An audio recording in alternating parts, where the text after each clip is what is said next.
سؤال وصلني، واحده بتقول لي اتجوز في بيت عيله ولا لا؟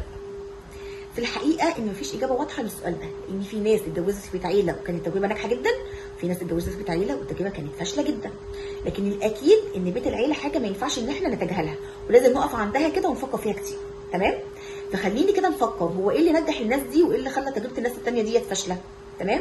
فعشان نعرف عوامل النجاح ونبعد عن الفشل لازم اكون عارفه اصلا هي ايه مشكله بيت العيله.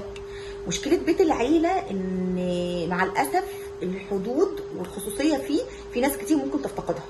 الاهل ما بيقدروش يفرقوا بان دلوقتي ابنهم بقى ليه حياه جديده بخصوصيه مع ست المفروض ان هي في احترام لمملكتها اللي هي داخله عليها. تمام؟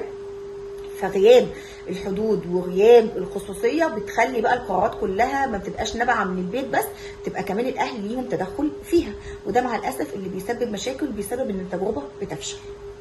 طيب ازاي ابعد عن المشكله ديت؟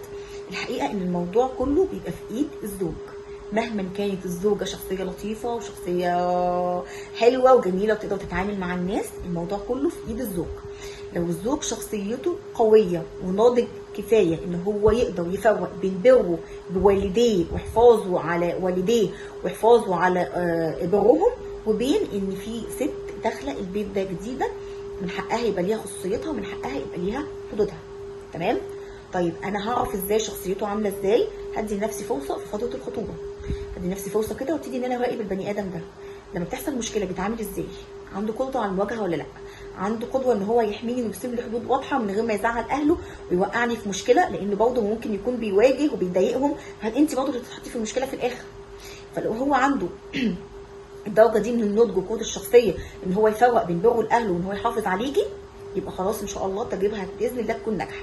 لكن لو اي حاجه تانية عكس كده يبقى دي ريد فلاج، والافضل ان احنا ما نكملش في الجوازه دي.